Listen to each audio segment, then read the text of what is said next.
I will explain more about law of never outshine the master. This law is based on the idea that people in power are often insecure and jealous of those who have more talents, charisma, or intelligence than them. They may pretend to appreciate your abilities, but secretly they will feel threatened and resentful. They will look for any excuse to get rid of you, or to diminish your influence and reputation. Therefore, you should be careful not to make your master feel inferior or overshadowed by your achievements.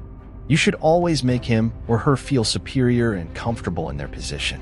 You should also praise and flatter your master and make him or her look good in front of others.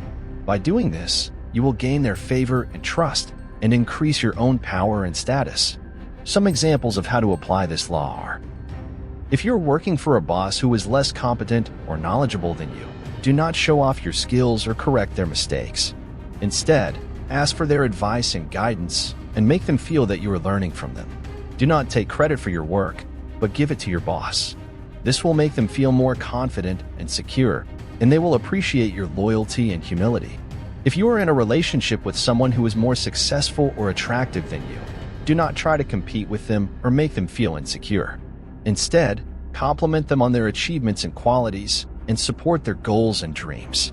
Do not be jealous or possessive, but show them that you are happy for them and proud of them. This will make them feel more loved and respected, and they will value your relationship more. If you are in a social situation with someone who is more popular or charismatic than you, do not try to outshine them or steal their spotlight. Instead, be friendly and respectful and show interest in their stories and opinions. Do not interrupt them or contradict them, but laugh at their jokes and agree with their views. Do not be arrogant or boastful, but be modest and humble. This will make them feel more comfortable and relaxed, and they will like you more. Some possible criticisms of this law are: it is unethical and dishonest to hide or downplay your true abilities and potential, especially if they can benefit yourself and others. You should not have to sacrifice your authenticity and integrity to please your superiors, who may not deserve your respect or loyalty. You should be proud of your talents and achievements, and seek to use them for good purposes, not to flatter or manipulate others. It is impractical and risky to rely on the whims and moods of your superiors, who may not appreciate your efforts or reward your contributions. You may end up wasting your time and energy and losing your opportunities and reputation by playing a subordinate role. You should not limit your growth and development or compromise your vision and goals to fit into someone else's agenda. You should seek to create your own value and influence and pursue your own interests and passions.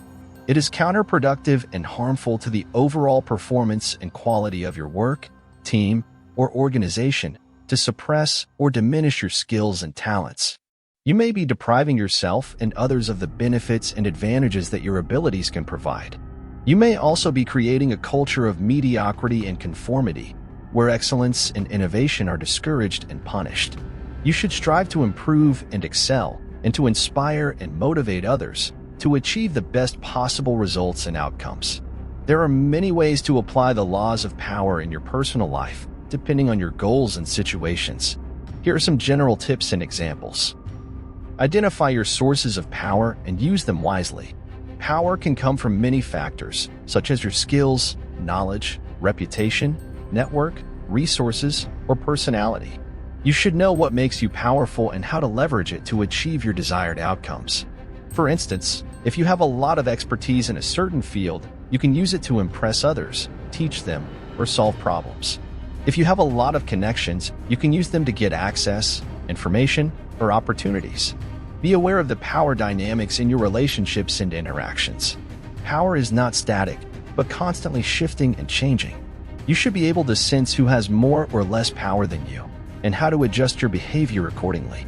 For example, if you are dealing with someone who has more power than you, such as a boss, a teacher, or a parent, you should be respectful, humble, and cooperative. You should also avoid outshining them, offending them, or challenging them directly. If you are dealing with someone who has less power than you, such as a subordinate, a student, or a child, you should be kind, generous, and supportive. You should also avoid abusing them, neglecting them, or taking them for granted. Use the laws of power strategically and ethically. The laws of power are not meant to be followed blindly or rigidly, but but rather to be adapted and applied to different situations and contexts. You should also use them with caution and discretion, as they can have positive or negative consequences.